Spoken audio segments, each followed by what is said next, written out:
better.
What up, guys? I'm back. It's Josh with WA Production with another week of track feedback session and some live production here. I'm going to dive into what you were just listening to was our demo for our Slap House for Babylon expansion pack. So if you have Babylon and you like Slap House, it's a great addition to what you've got.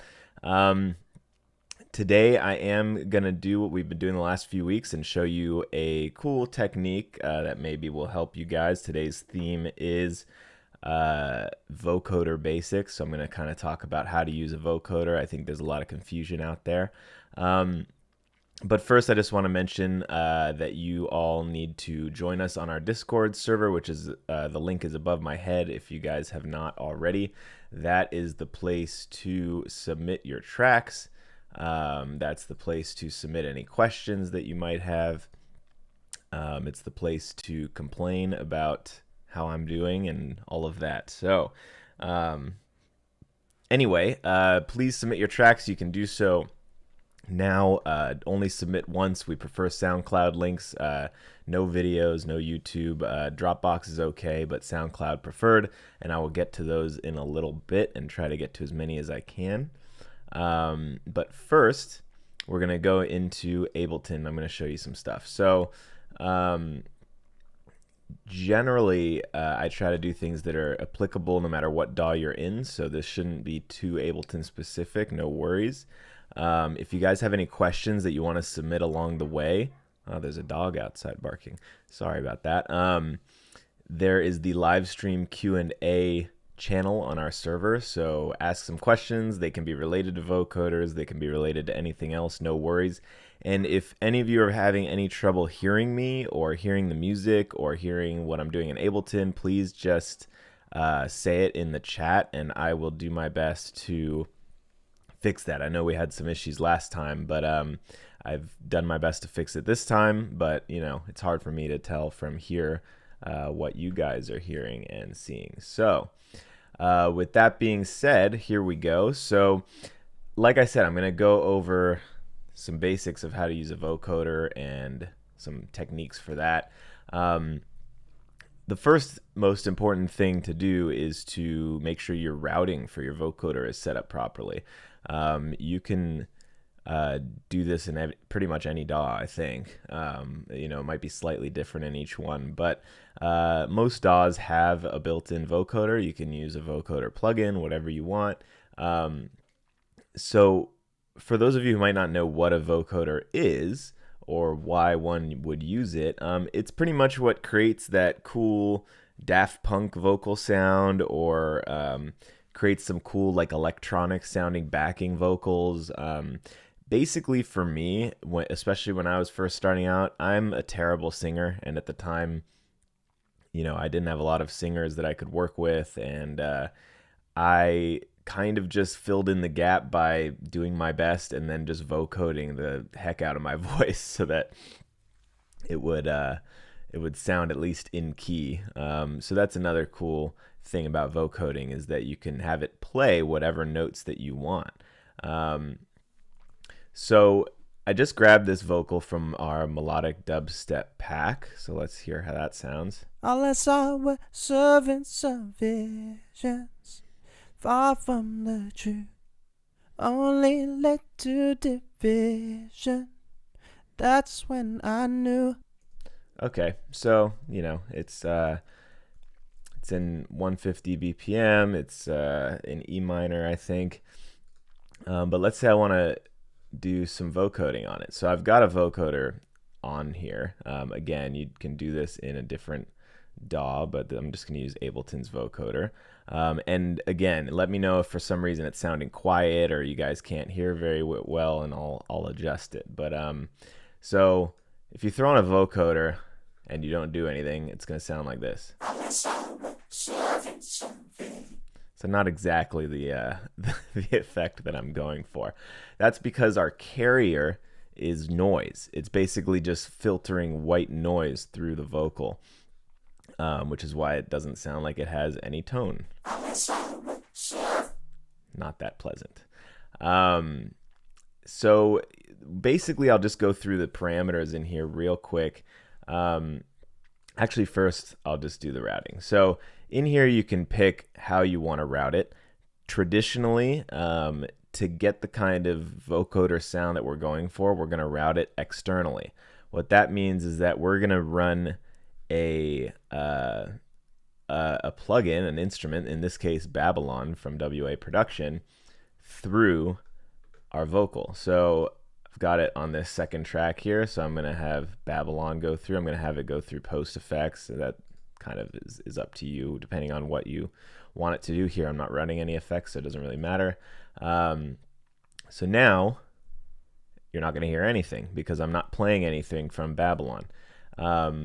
So what I'll do here, just so that you can hear that there is sound if I want there to be, I'm going to just play. So, sorry, first I got to turn off Babylon.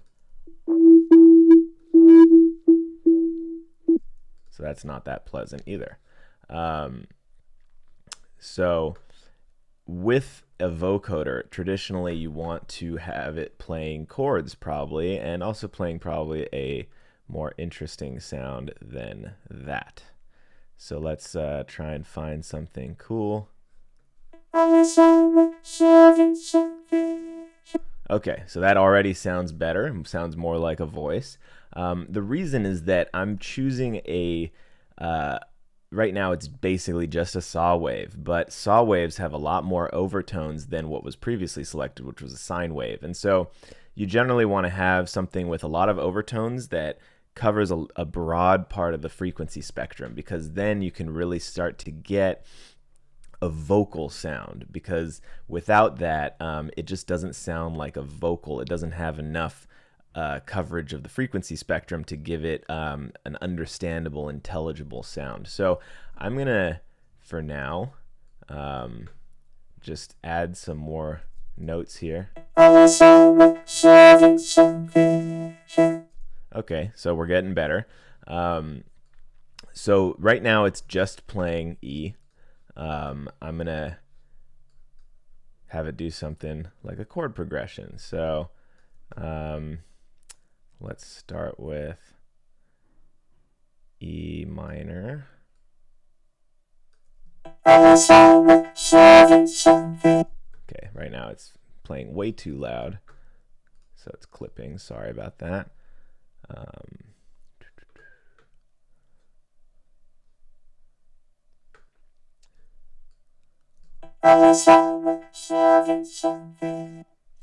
Can you guys still hear that? If you can't, let me know.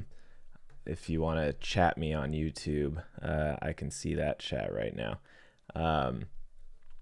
But if you have trouble hearing it, let me know and I'll change it. But okay, so we've got and then if we want to do a different chord, let's drop it down to C major. And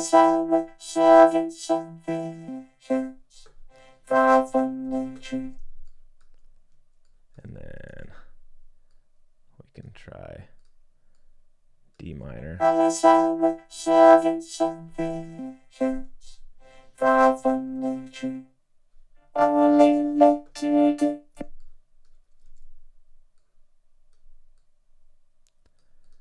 All right, and then okay, so we got at least something a little bit more interesting than just one note the whole time. So I'm gonna invert these chords, and then now let's jump back into our vocoder. So it's still not sounding great, obviously. We're doing this kind of quickly, but one thing I do like to do is use the enhance. Usually that kind of it kind of I don't know, it makes it sound better. It generally gives it a bit more of a quality. Let's see what it says on enhance. Enabling this button normalizes the spectrum and dynamics of the carrier, resulting in a brighter sound. So I usually like that, because a brighter sound usually means to me that I'm going to be able to understand the vocal better. And so now we can start messing with the individual settings. So I like to turn up the bands usually. I feel like it gets more detailed because it's choosing more, and I see some questions in YouTube I'll answer in a second, sorry. So now I'm getting more detailed with the different bands, and so it becomes more and more like a vocal, because it's when you're doing, let's say, a few bands, it's like so broad that when you jump it up to 40 bands, gives it a bit more character. The range here determines what range you want the vocoder to play in the frequency spectrum. So you can go really low to really high. It's still going to depend on the notes that you're playing over here. Like if you're only playing a sub bass note, you're not going to get high end. Like it's just not going to happen. But here, it almost acts as a filter here. Like it kind of has the cutoff of where the vocoder can play. BW, what does that even mean? I don't remember. I don't know everything, guys. Bandwidth. Oh, I'm dumb. Okay. So yeah, I mean, it basically, this determines it's a similar thing where it determines how wide and how strict it is with cutting off the edges of the filter. The gate, that's useful so that it doesn't pick up breaths or something like that. I don't know if this this one really has that problem, but the gate works as any other gate, if you guys understand gating, where you can cut out anything below a certain volume in the original recording. I'm gonna leave it for now because I'm not really sure, but then the level is kind of self-explanatory. Here you can actually draw how you want the frequency spectrum to look. So like if I wanted to filter. So yeah, I mean, that's not really what I'm going for, but you can really dive into sculpting out how you want the track or how you want the sound to sound. So it's pretty cool. Sensitivity, just adjust how sensitive the vocoder is.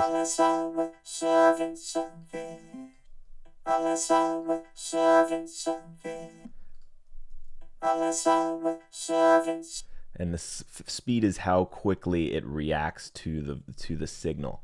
Formant, that's pretty cool. With this, you can kind of adjust how like masculine or feminine it sounds, and that's kind of a setting that you'll find in a lot of different vocal tools. It's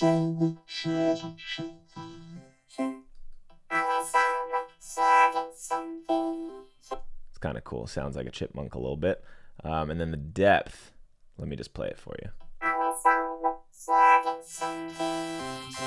You can see what the depth does. It kind of is how much of a difference there is between the parts that are really gaining the signal and the parts that are not. Like if you notice, if I do this, there's a big difference like between the lowest frequency amplitude and the highest. But if you go here, you can see the lowest frequency amplitude is like quite high up here. So this will sound more like a synth probably. And this will sound more like a vocal, but if you do it too much, it'll sound kind of not good. So yeah, those are some of the different parameters, and then unvoiced.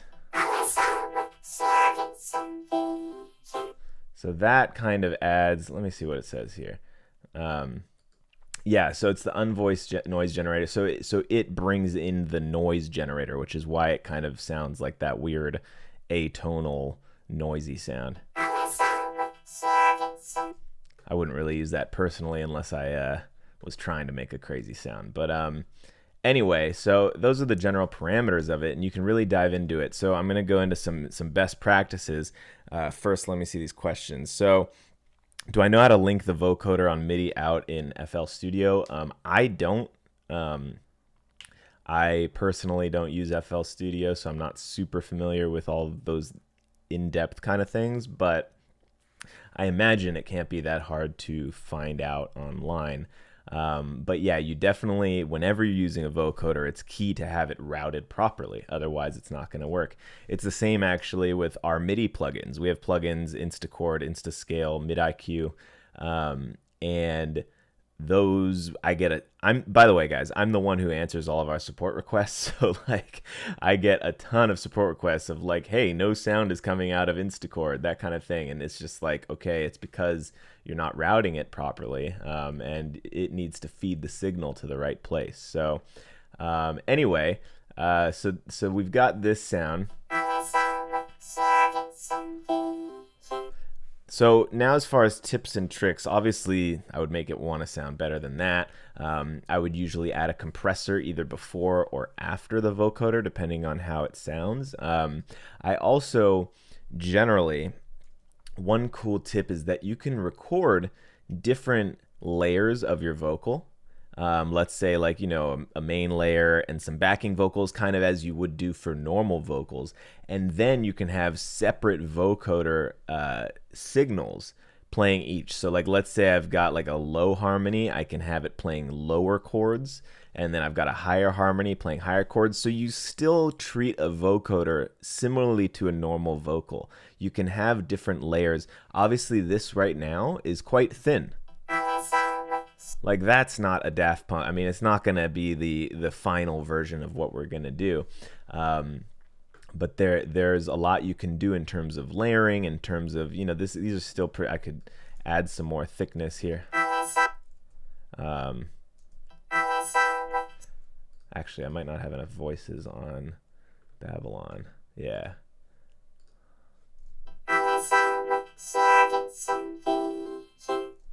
Anyway, so, you know, and I probably would, right now I'm just using like a basic saw wave. I would probably create some thicker chords. Now I'm not going to be able to hear it because I don't have Babylon turned on. Let's see. So like, yeah, I mean, I'd probably want to go a bit lower too.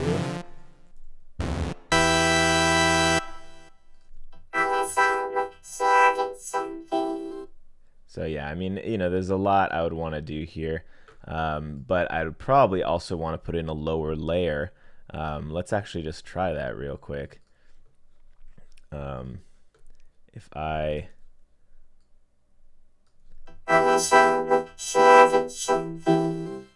so that sounds a lot better.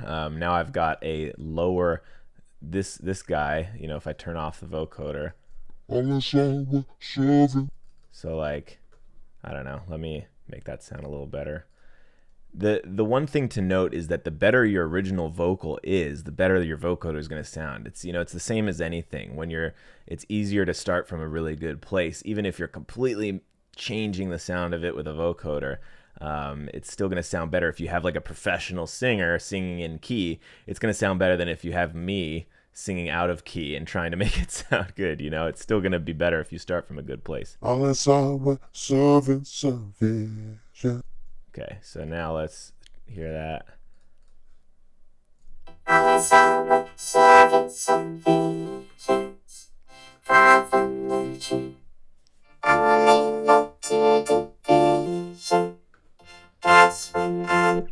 And so for this one, I mean, right now I'm doing a chord every bar. I would probably change the pattern so that it matched up with the vocals better, you know, and so it doesn't change chords in the middle of a phrase or something. But I just wanted to give you the idea. And then, yeah, I mean, you know, you can then, you know, do all sorts of stuff, add on.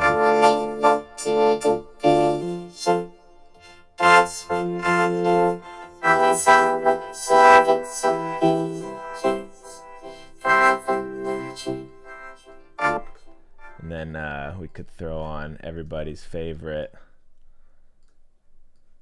OTT.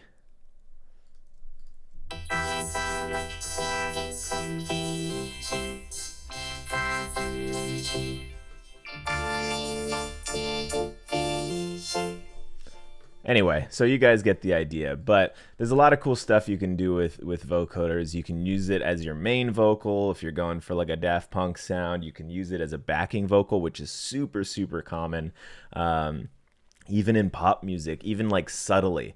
Just like it can give a lot of thickness and just a really cool sheen to a vocal by just having like subtle vocal harmonies in vocoder playing behind it. You can just throw that on as a layer behind it, and that can sound really cool. But yeah, I mean, I think a lot of people overcomplicate it. It's not that difficult. I mean, to make it sound really good, you have to kind of do a lot to it. But the general concept of running a vocoder is not something that's too difficult if you know how to route it and whatever. And you can choose any sound. I mean, you can vocode things that aren't vocals. I mean, you know, you can get really creative with it. You know, it's generally known for being used on vocals and with chords, but you could instead of chords, I could do an arpeggio. I could do a rhythmic pattern or something and have it so that the vocal only plays when that rhythm's playing, you know? So there's a lot of cool stuff you can do. You can adjust, you know, you can play plucks and adjust the release time so that the vocal kind of releases rather than playing sustained like I have it now. So there's a lot of cool stuff you can do with a vocoder. So yeah, I hope that was helpful. Again, I did this in Ableton, but you should be able to do it in pretty much any DAW. So yeah, I hope that was helpful and that you guys can create some cool sounding vocoded vocals. So now we're about at the half-hour mark. I'm gonna switch back over and start the track feedback session. Thanks to those of you who've already submitted. I hope nobody's commented on my volume, so I hope that's good. If for some reason these tracks that I play are too quiet or too loud or whatever, just let me know. I'm just going to quickly remind you of the rules for anybody who checked in late. So preferably SoundCloud links. We also take Dropbox, but no videos. Please only send it in once. If you send it in twice, that's not really fair. And I will be going in a random order, starting with the second one, but the first one, I'm picking the first person who submitted. So we've got Sali Durock. Sorry if I didn't pronounce that right, but wow. Layla Ile Meknoon. Still working on it. I'm sure I didn't do that correctly, but let's have a listen.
All right, that's very cool. I always like getting something that's a little out of left field, a little different. I like the overall vibe, and the I don't know if that's. I mean, it sounds like an ethnic sort of string, like a guitar of some sort, but not really a guitar. I don't know. Maybe you can tell me what it is, but I like it.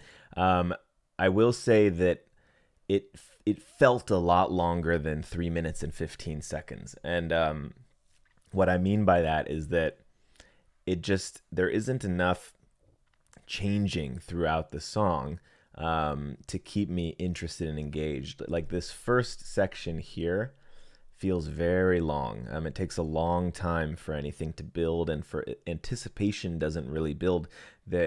I would have to listen back again, but I didn't really notice any like risers or effects to really feel like the track is moving along. It almost felt like it was just going to loop forever. So try and work on giving signals to the listener that things are changing, whether it's just a shot, a one-time shot, an effect shot or something, or a riser or a crash, or a little bit more of those transition feels throughout. That will help it not to feel so long and that you're kind of dragging on. I also think that you could improve it feels a bit repetitive in the chord progression. It kind of doesn't change much, and it doesn't progress. And so I don't really have a specific answer for you for what to do, but I would work on just keeping it interesting throughout. I do really like when you bring in the guitar, whatever it is. have a look at how you're processing that. To me, it sounded kind of over compressed. For an instrument like that, I don't know if you played it live or if you used a plugin or anything, but you want it to have dynamics. You want it to kind of counteract that electronic sounding sub bass and stuff, and give it room to breathe. And right now it sounds a little flat. If that makes sense. So I don't know if you've got a compressor on it or what, but just let it breathe a little bit more if that makes sense. But anyway, it's really cool. A lot of potential, and keep working on it. Just try and give it a bit more direction, and some flow that makes you want to kind of keep listening throughout the song. But nice job. Thank you. Okay, we've got Switch Fade, Anti-Rhythm Dub Club. Nice. All right.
Alrighty, nice job. That had a lot of really cool, lot of cool sound design, a lot of great sounds, and I mean, it's always good when a dub track, whatever you want to call it, makes me laugh. Well, Usually it's good. Sometimes I laugh because something is so terrible, but that was not the case this time. It's usually not the case on here, and I try not to laugh at anybody. But no, it was good. I like it. I like the concept. I think it's funny. But I think that it could be. I think it could be a better track if you shortened it. I think that 5 minutes is pretty long in 2020 for a song. And I just felt so. I think a lot with producers in general, but especially with these kind of heavy bass genres, where sound design is so important. You kind of want to show off everything you can do with sound design, so you kind of have a lot of drops or a long drop section and stuff. But I really think this song could be like 3 minutes and 30 seconds, and be tighter. You kind of cut out some of the parts that drag on a little bit, and just make it a more clear beginning, middle, and end to the song, if that makes sense. So, I mean, that would be my main thing. I didn't hear any real problems with the track. I think it's good, but I do feel like I was kind of ready for it to have a more concise feel to it. And I'd rather, and most producers would rather, have a song where the listener wants to play it over and over again, rather than a song where they hit the end and it's like, okay, I don't have to listen to that again for a while because that was pretty long. So that's what my suggestion would be for here, is to kind of tighten it up, really double down on your favorite best sections, and then kind of cut out maybe like half of some of these drops and stuff like that. But anyway, it's really good.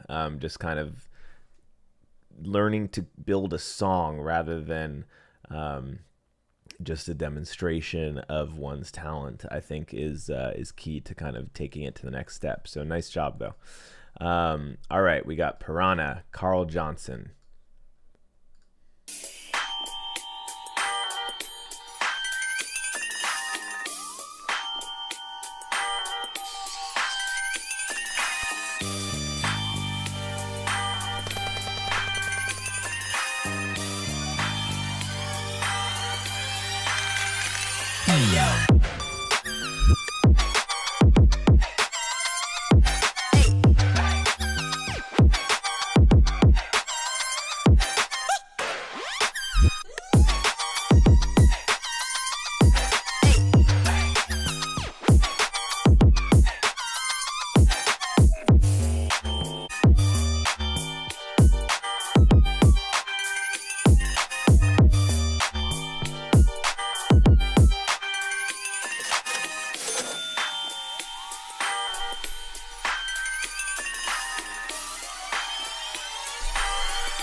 Hey yo.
Nice. I mean, that was sick. And it's been so long since I played GTA San Andreas. I assume that's from that. I do know there was a lot of great music in that game, and it was a great game. But wow, yeah, that was dope. I mean, at the beginning, I was like, man, are we about to get some like old school hip hop vibes? And I mean, we did, but it was this really cool hybrid of that with, these modern, I don't even know how to classify that, kind of almost reminded me of like a Hudson Mohawk or something like that. But I try not to make too many comparisons for people because I never know whether they take it as a compliment or not to be compared to somebody. But anyway, I really like that. I really have nothing negative to say, no constructive criticism, really. I think it's a great track and it sounds complete to me. You know, I think, you know, from my memory, I think you're submitting a lot of really good stuff. So, I mean, I think you need to do your best to try and get this stuff out there because it's really good. I mean, obviously this one's a remix. You're probably limited as to what you can do with it, but yeah, I mean, I think you're making some really great music. So I'm really glad to see you keep submitting great stuff. I Yeah, I mean, it's a really cool hybrid, like I said, of that old school vibe with some really new age production stuff. So, yeah, I really like that. So nice job. I don't have much else to say. Sorry. I know it's not that helpful when I just say good job, but really, you know, at the end of the day, I'm not going to just make stuff up that you need to do when I don't feel you need to do anything. So, all right. Now we've got, whoa, okay, there we go. Dart, phonophobia.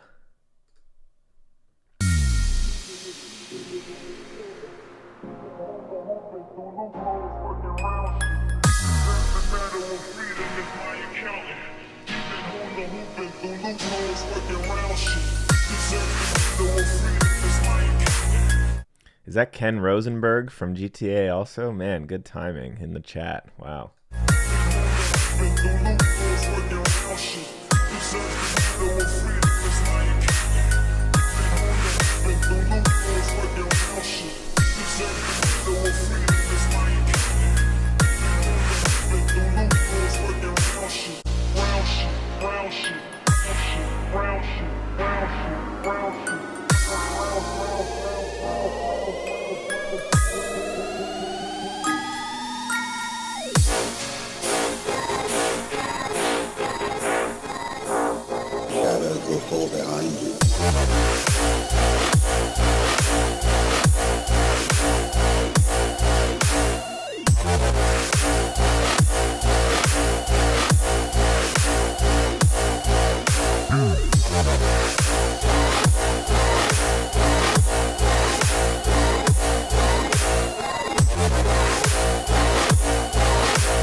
All right, cool. So first, I want to say that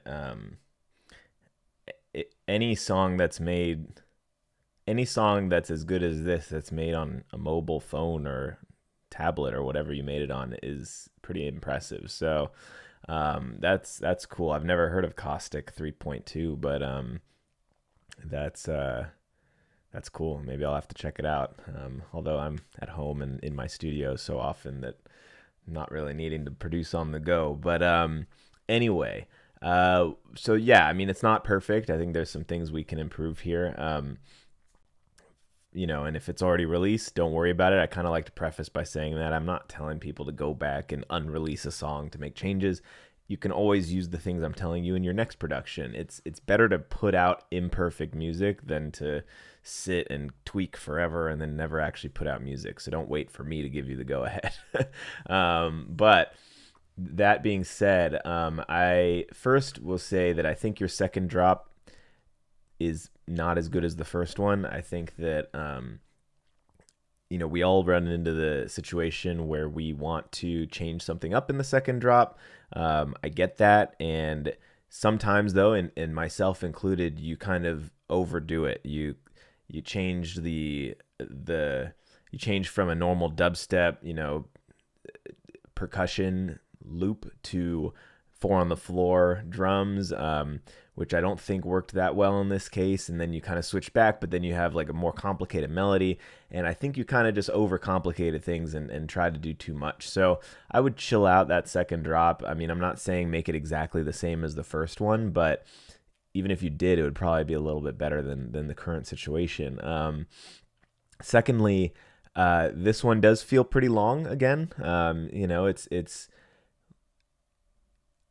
one of my favorite quotes is Mark Twain, I believe, and he said, I didn't have time to write you a short letter, so I wrote you a long one instead. And I like that because, and I'm paraphrasing, but I like it because it's true. It's a lot harder to write something short and concise and to the point in music and in a lot of different places than to just kind of throw something out there and let it go forever. So I would cut this down by like a minute at least. This middle section here just kind of feels a little bit lost. It just gets quite repetitive, and you need like a vocal or something. Like, I don't know, it just isn't kind of grabbing me at all. But this everything up until the end of the first drop is quite good, I would say. I think the mix needs a lot of work. You did it on a mobile phone or whatever, so I get it. But the drums get a little lost, and in a genre like this, you need your kick and your snare to be like the most banging part of the track. So that needs work. And in the first drop, and probably in the second, but I'll focus more on the first, it sounds good. I would try and embrace silence, though. What I mean by that is that you basically have that growl, synth, whatever, kind of playing the whole time, but it would be more squelchy and bouncy if you like had it play and then cut out, play, cut out, play, cut out. If you hear, I'll play it real quick. You can even see here, there's no parts where there's silence. So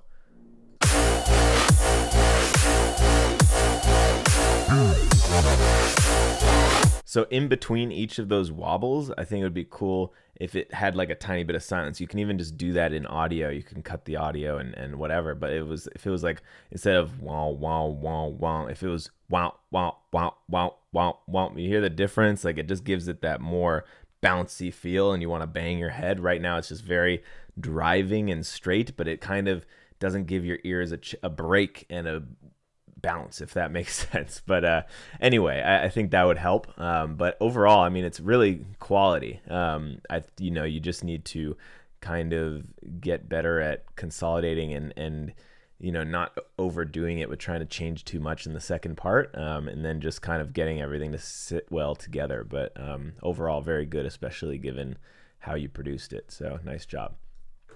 All right, we got Judge Neal, Take It Easy.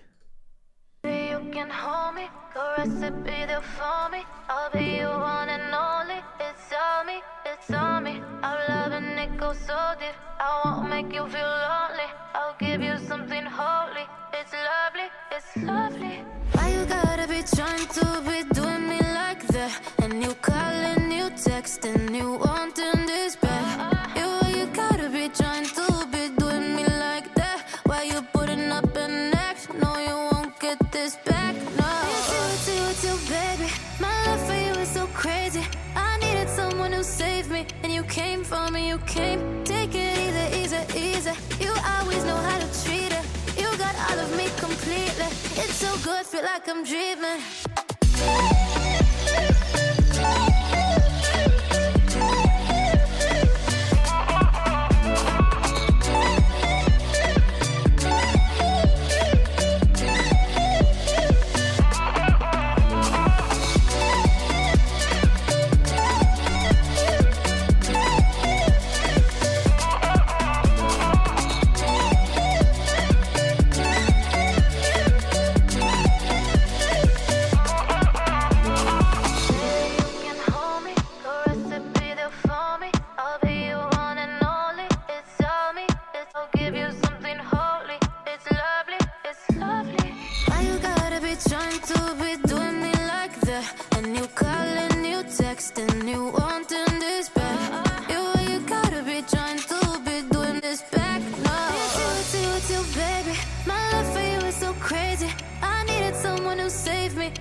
Feel like I'm dreaming.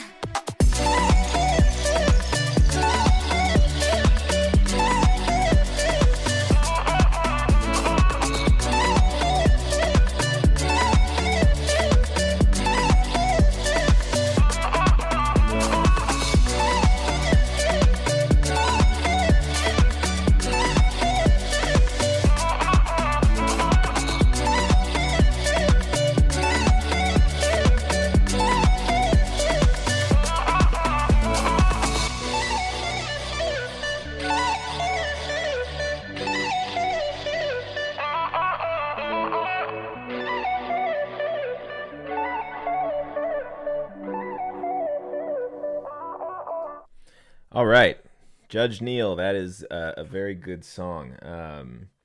I have a few comments, but overall, I mean, I really like that vocal. I don't know, if you recorded that or if you got it somewhere or what, but the vocal is great. The overall vibe is awesome. I mean, I really, I could see myself chilling out to this by the pool with a drink in hand or something, but it's very cool.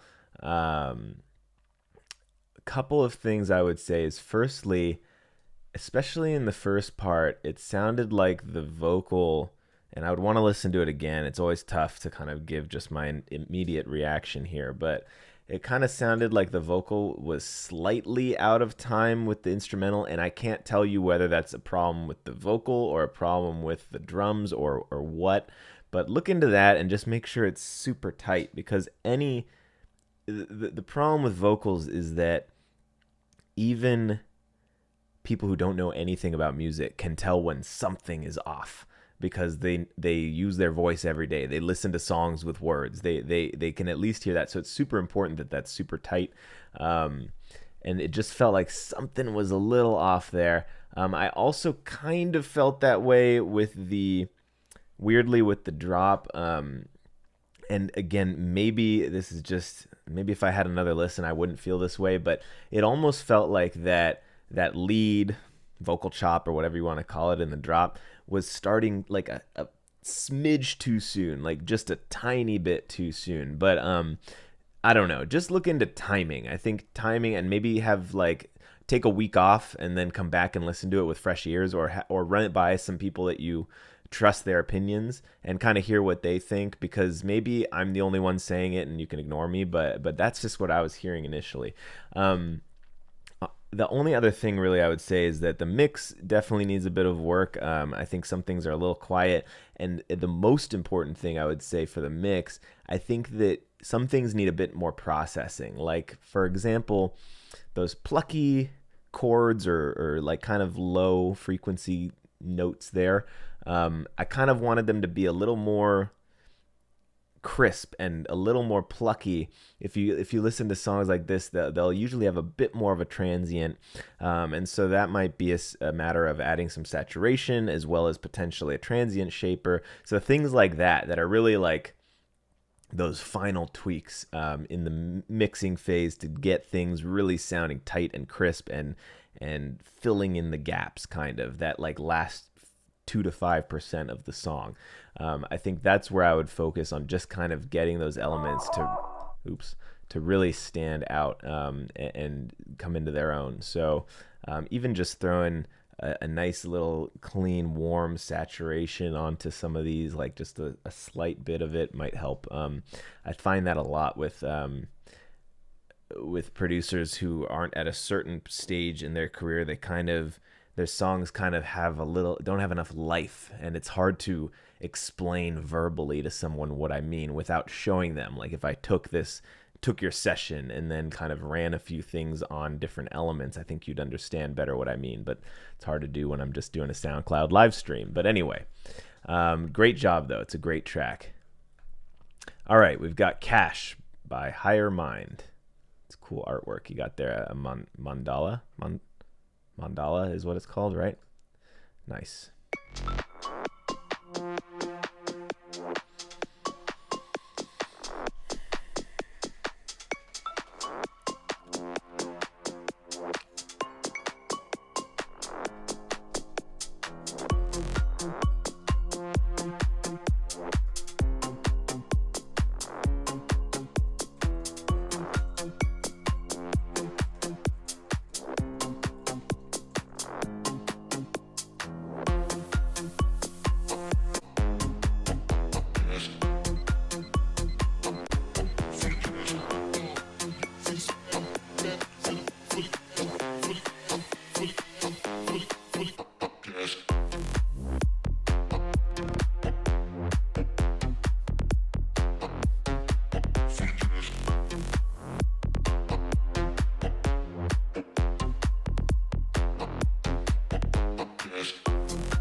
Alrighty, nice. So first thing I'll say is I really like the groove. You did a great job of that kick and bass relationship, and I like how it changes. You kind of have a more,